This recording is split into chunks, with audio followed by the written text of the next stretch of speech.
Okay. So you can continue. The floor is yours now. Thank you very much.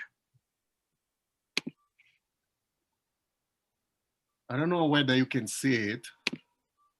Yes, we can. Can you? Yes. Yes. Okay. We Hi, can. everyone. Yeah, thank you. Hi, everyone. My name is Aurelio, and thank you for this opportunity. So I will be talking about my research topic, which is trying to understand the exchange rate dynamics in Mozambique. This is the layout of my presentation. I'll start with an introduction. I'll discuss some backgrounds and motivations, the scope of the analysis, and then I'll discuss the model, the theoretical model and the empirical one, and the results, and finally the conclusions. Regarding the background, exchange rate, as you may know, is a key variable, mostly in small open economies that are quite vulnerable to external shocks. And this debate on the determinants of exchange rate has been for a long time, but still no consensus on the real determinants of exchange rate. We have some models of exchange rate that are quite related to macroeconomic variables, the so-called fundamentals. The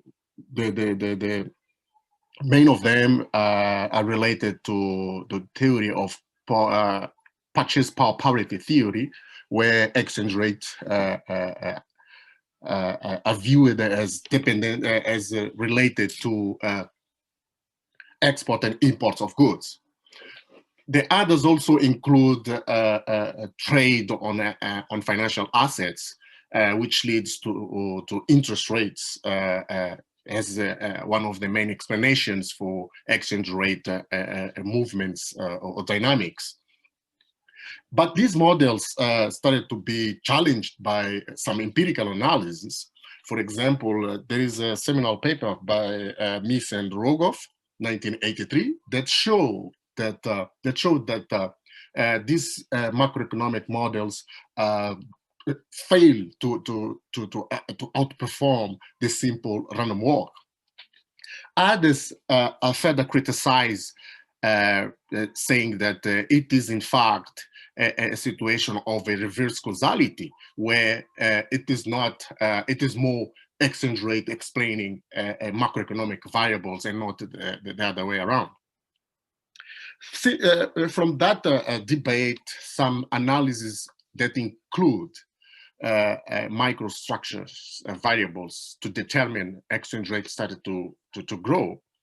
And more recently, there is a paper that based my analysis by Evans and Lyons, 2002, that revealed a very promising results by consider not only fundamentals or macroeconomic variables, but also some microstructure variables. In terms of motivation for the case of Mozambique, Mozambique is it's a developing small open economy, as such, highly vulnerable to external shocks, is a net importing country. So, as you can imagine, exchange rate is directly related to inflation, and the policy authorities are quite interested in understanding the dynamics of exchange rate. And figures that I'll show next show an exchange rate evolution highly volatile, with a steep depreciation trend, which leads to inflation. And in this regard, the central bank mostly react to that by increasing interest rate. So in this regard, we can see more exchange rate determining macroeconomic variables in the country, not the opposite, as explained by these macroeconomic models of exchange rate. So in this regard, there is a potential for endogeneity. That's why in this study, I will apply structural analysis just to identify structural shocks. And exchange rate is the enormous, if we plot the microstructure variables in the model, mostly the trades in terms of purchase and sell of foreign currency, we see that they are correlated with the exchange rate. So there is this leads me to try to see that there is a need for a bit more, a deep analysis on exchange rate dynamics, maybe applying hybrid models that combine these two variables that are fundamentals and microstructure, with the advantage of to see, to compare them and to see where combining them we can could get better results. So this graph depicts what I've just said. In green, we have exchange rate evolution. As you can see, there is this steep depreciation. According to our quotation, if exchange rate increase is a depreciation, if exchange rate decrease is an appreciation. So if you see in green, there is this steep depreciation, and we see also in red the inflation measured by CPI also increasing. And from that, you see this dotted line, dotted black line, is the interest rate also increasing as central bank react to counteract this inflation.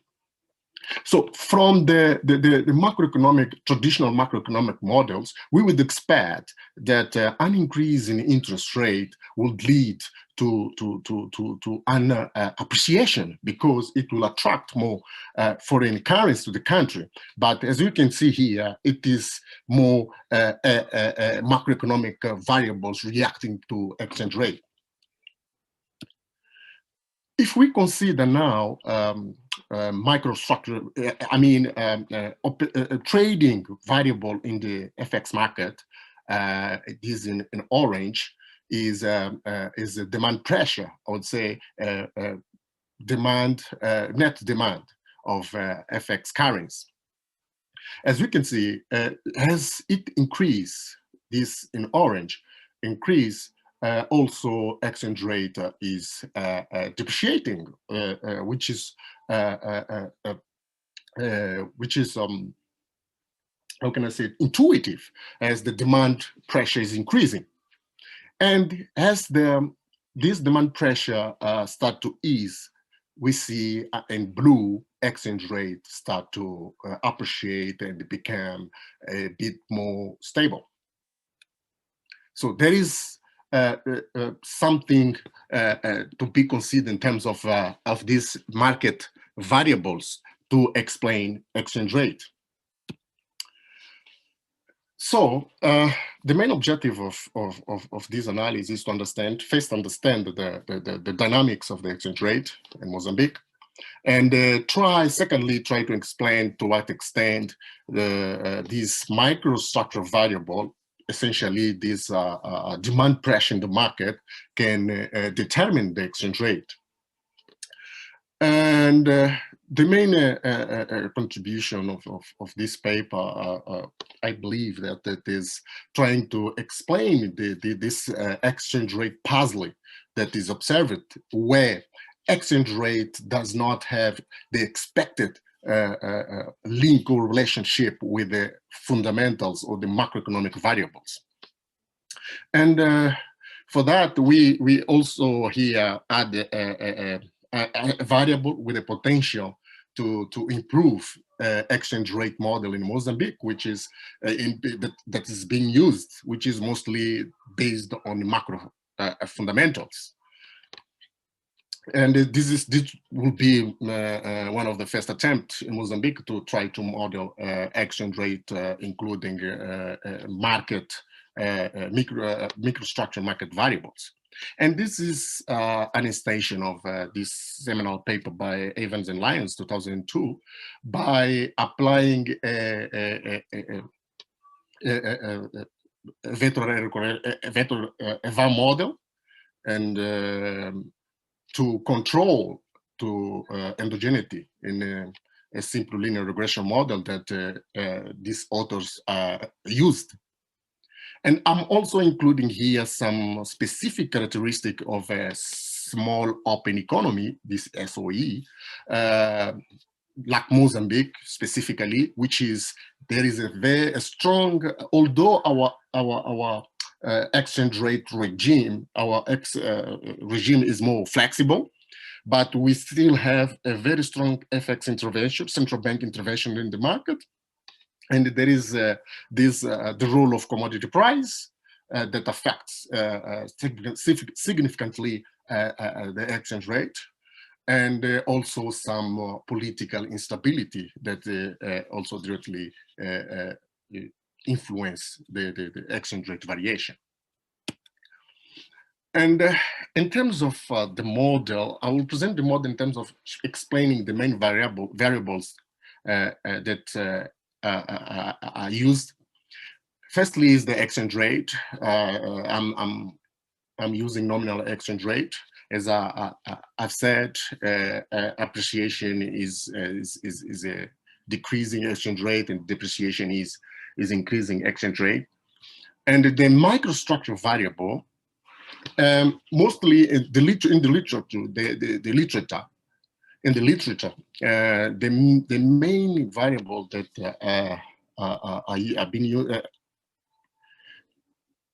is used is order flow. It's called order flow, which is volumes in the market where purchase have a positive sign and sale a negative sign, which is essentially the net purchase of FX currency that measures the demand pressure in the market.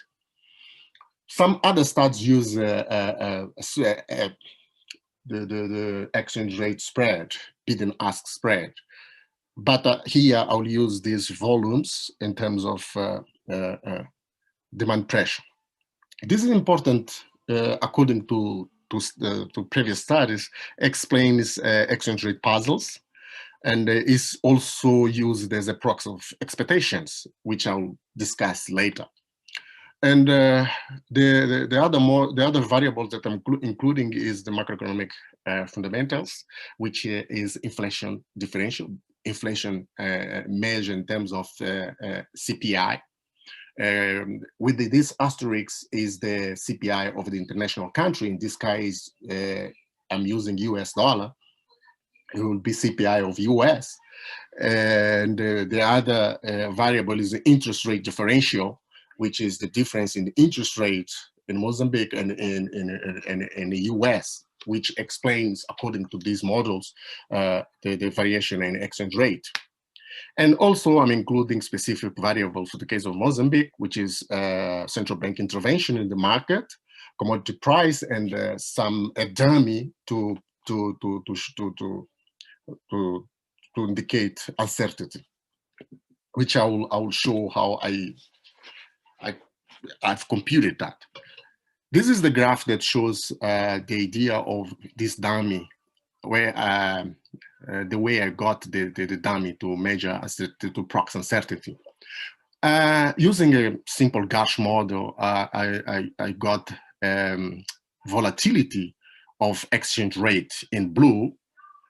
As you can see, where there is a very high volatility, matches or coincides with events that brings or cause instability in our country, which is mostly periods of elections, periods right after the elections, where the defeated party always complain about results, don't trust results, and this also leads to political and in most cases military instability. So we have here in 2004 and then 2009 elections, and then 2014. So we have these spikes on exchange rate volatility. So from that sample, I computed an average to use as the threshold above which I assigned the value of 1 and 0 otherwise. So I got the dummy to include in the model. So this is the way the model is displayed. If I start, this is ER is the exchange rate, which depends on inflation differential. For example, this coefficient B1 and B2 are related to macroeconomic models. And the B3 is the microstructure variable that I'm including, which is related to B3, which we expect to be positive, because if the demand, the net demand of foreign currency increase, of course, the exchange rate is expected to depreciate. And these two form what is called hybrid models, as defined by Evans in Lyons 2002. And the B4 and B5 is mostly, as I said, some specific variables for the case of Mozambique. Due to this risk of endogeneity, and by running a simple, I would say, linear regression model as is displayed in this case, there's a risk of exchange rate explaining inflation, explaining, for example, interest rate, and out of even central bank intervention. So there is a risk of this, there's a potential for this endogeneity, or by reverse causality, I'm applying a VAR model. A VAR model where I have endogenous variables and also some exogenous variables included in this XT. So the ordering of the variables in these VAR models are underpinned by the theory and also the practical policy framework in use in Mozambique. And then from there, I will derive some impulse response functions and the various decompositions. For the sake of robustness check, I'm including also long-run relationships by applying a vector error correction model. So considering those checks, data cleaning, and also we consider stationarity and all those tests, I run the model and I got this impulse response function. These impulse response functions that are displayed here show the reactions of exchange rate to other endogenous variables, to structural shocks to other endogenous variables. So the first graph on the top, as we can see, a shock, one standard deviation shock to order flow, which is demand pressure, cause immediate depreciation in exchange rate as expected. So the second one is mostly the inflation differential, which shows a non-expected reaction, which is appreciation from an inflation. But this may reflect the reaction of the central bank to depreciation, which by increasing interest rate that led to this appreciation. This is the same result, but in a cumulative way, where we can see until the second period, mostly the depreciation. It's same graph as previous one, but in a cumulative format. In terms of interpreting those results, we can see that the exchange rate, ER is the exchange rate, depreciates immediately following a positive shock on order flow, as we expect. And exchange rate seems to appreciate in response to an increase in inflation, which is, again, not quite expected as defined by the fundamental models, which means that we would interpret that it is due to a central bank reaction to inflation, and the exchange rate ended up appreciating, which lead me to conclude that exchange rate determine the fundamental variables. Exchange rates appears not to react to interest rate differential. Yeah, at least in the short run, and it's not quite significant. And then it's also indicative of an opposite direction of causality, where exchange rate influence fundamentals, not the opposite, as defined by the models. And at the shock, central bank intervention seems not to be quite effective, because exchange rate does not react. We would expect that an intervention of the central bank, the exchange rate would appreciate, because this intervention is mostly net sales of the central bank. Central bank selling foreign US dollars in the market. We would expect that it would contain the depreciation, but it is not. Exchange rate keeps depreciating, which also would lead one to interpret that central bank intervention is not strong enough to stop depreciation. And again, it's important to, it's worth noting that Central Bank of Mozambique has this need of accumulating international reserves to back up imports. The other result is shown in terms of variance decomposition, which shows how each shock to the variable explain variability of exchange rate. Here in this graph in orange is its own shocks. I mean, on shocks on exchange rate. But if we exclude that, apart from that, we have other flow in blue explaining more exchange rate variation.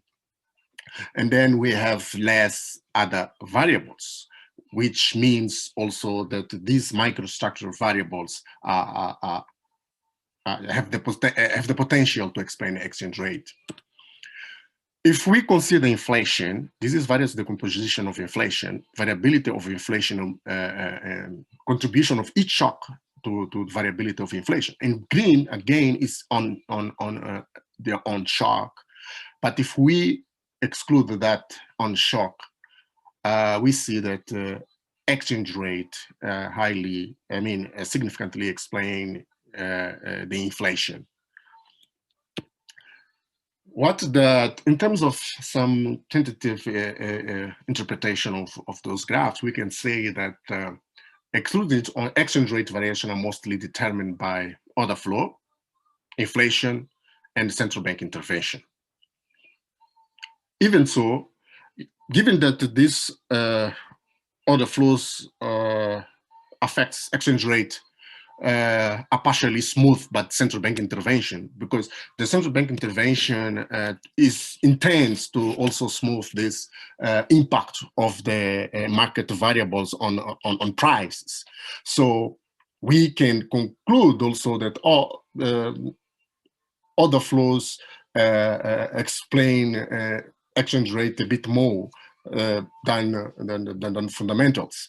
And also, as these inflations are explained by exchange rate, we also conclude that exchange rate determines macroeconomic fundamentals more than we would see in terms of opposite.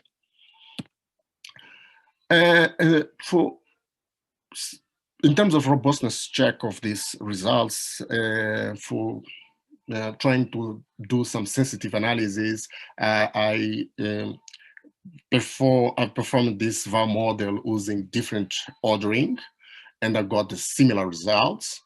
And also PRY's causality tests, which show that the exchange rate Granger cause fundamentals and not the opposite.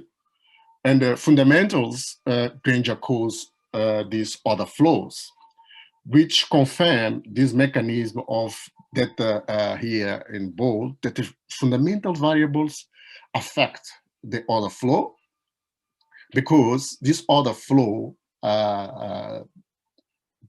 purchase and sales, net purchase of foreign currency in the market, agents are sensitive to evolution of interest rate and inflation. For example, in Mozambique, I think in many countries, agents can define their deposits in the banks in both in US dollar or domestic currency under certain conditions defined by the central bank. Of course, if exchange rate, if interest rate of the domestic current of domestic interest rate increase, they would prefer to deposit to increase their deposit in domestic currency. The long-run relationship show the presence of three co-integration relationships, and I performed as well a weekly exogenous test, which shows that exchange rate, in fact, and order flow and central bank intervention are weekly exogenous, but the fundamental variables like inflation and interest rate, they are not. Which means that they are the ones that adjust to long-run deviations from equilibrium. And I've performed also exchange rate forecasting, applying hybrid model, which included combined the both variable, just to see whether this microstructure variable can help to forecast exchange rate. And I compare the performance of this model with a benchmark which is mostly used in the literature, which is random walk. So it shows that the order flow has the potential to explain exchange rate dynamics. So this is the results I got from impulse response using considering long-run relationship vector error corridor model. It's quite similar with the VAR model. This is results from forecasting using hybrid model, and then we can see that this is in green, this dotted green here is the forecast. We can see that it lies in between the interval of confidence. So, and this is same forecast, but using random walk. And then these compare the VAR model and the random walk. As we can see in the VAR model, outperform random walk in most indicators of forecasting performance. So concluding, as we had suggested, exchange rate in fact determines macroeconomic variables, like fundamentals, and other flows that are trades that convey per se agents' interpretations of the fundamentals. It shows that it is a valid instrument to predict exchange rate, and it in fact intermediates the relationship between macroeconomic variables and the exchange rate. In this regard, explaining exchange rate puzzle. And microstructure variables can improve exchange rate modeling and forecasting, something that should be included in further studies on exchange rate modeling and forecasting. And order flow can be also used as proxy of expectation, because it reflects those feelings of the agents related to macroeconomic fundamentals, macroeconomic variables, which can contribute for improving monetary policy implementation. So this study does not intend to be conclusive, of course. It instead opens space for further studies on micro foundations of exchange rate exchange demand, based on, for example, on optimization techniques using DSG models, with also high frequency data, to be considered also in the process of implementation of monetary and exchange rate policy. Thank you so much for your attention. Your questions, suggestions are more than welcome.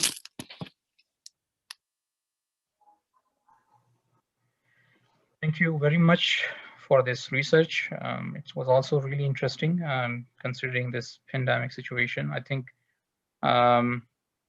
Dr. John has raised his hand, so over to you. Greetings.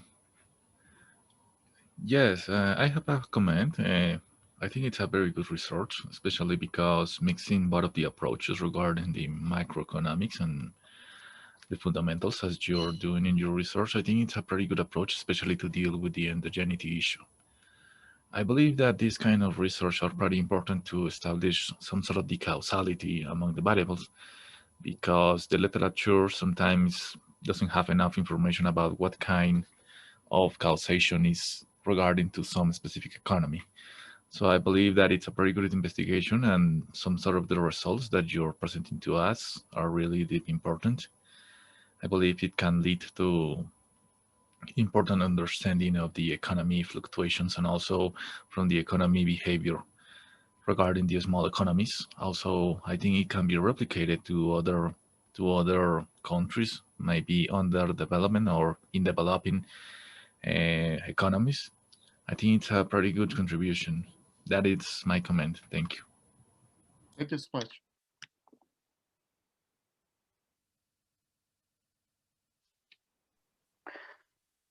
I do have a question, please. Can you hear me? Yes, Dr. Hello? Hassan, we can hear you. Yeah, Okay. we can hear you. Interesting topic, interesting methodology. Adapted the hybrid model is a strong model, as Mr. Rivers has referred to. I do have a question: why you're using nominal interest rate? Why not using real interest rate or real effective exchange rate, which consider the local currency against a basket of currencies? Why nominal interest rate? Yeah, interesting question. I even tried to use it, but I don't know. I would have to have deeper look on the figures, because the city was not showing a stationary characteristic. Yeah, it was mostly. It's an interesting question. I might have to run the model using effective interest exchange rate, but in this case, it was mostly due to data cleaning, and we mostly in Mozambique, the central bank intervention in the market are mostly based on nominal exchange rate, and yeah. I would suggest. Would you think? What's the point? Would you think that I would have a different result using real exchange rate? I would suggest, as part of your sensitivity and robustness analysis, is to repeat your estimation using real effective exchange rate, because in the literature, as far as I know, because monetary policy, I mean, this is the first paper that I have published about the monetary policy, so it's one of my fields of interest, although I haven't worked in this field since long, but still, one of the main issues that was raised in the literature when using nominal interest rate is that you are like focusing on a specific dynamic between Mozambique and US and the whole situation between the two countries. But when you use real effective exchange rate, then you are diversifying and your story can be more generalized in a sense and more robust. So I would suggest, if applicable, to use real effective exchange rate in your robustness analysis and see how the results change. Okay. If change in the first place. Okay. Second question, please, because I believe someone is Mr. Normal has sent you a message on the chat. So another comment. In Mozambique, what is the central bank policy, monetary policy? Is it inflation targeting or monetary-based targeting? So what's the policy of the central bank?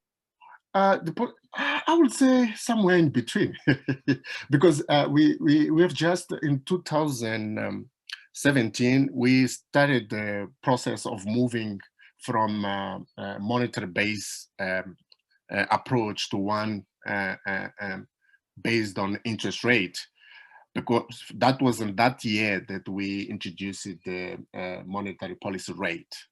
So. But we don't call it yet inflation targeting. But what I'm sure is that it's no longer monetary based, monetary aggregate based monetary framework. Our operational variable, monetary policy variable, is policy rate.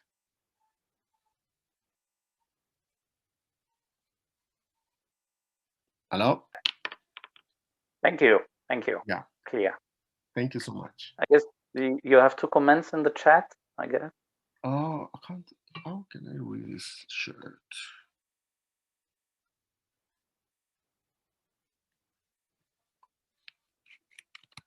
I'm trying to read. What is it? I think you need to close the sharing screens, and then you'll be able to access the chat. Okay. I have to. Well, if you want, I can read the question for you. Please. All right. Mr. Norman says, thank you for the presentation. Mozambique is one of the economies heavily burned by Chinese loans. Don't you think it would have been good to include external debt as one of the explanatory variables? In other words, isn't there a model misspecification error? Okay. The first question related to debt to China. Yeah, because it might be interesting to include, but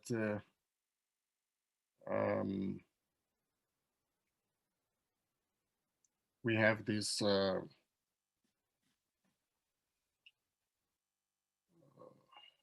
and also I was thinking about including the international reserves, but I'm not sure whether it. I might consider, but I didn't think about that. Yeah.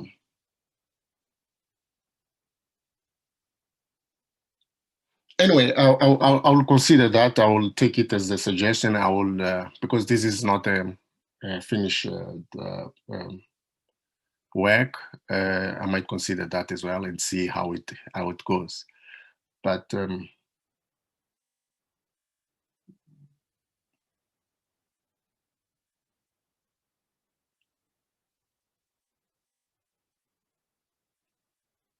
so I don't have any more further comments on that question. I might need to check. And the second part about misspecification. In what I don't understand. In what extent is he talking about misspecification? I have got around. It is our data. My data range is more than around 230 observations. I have 6 endogenous variables and 2 exogenous. So according to the rules, some literature on the rules of for this kind of models, I meet those requirements. So I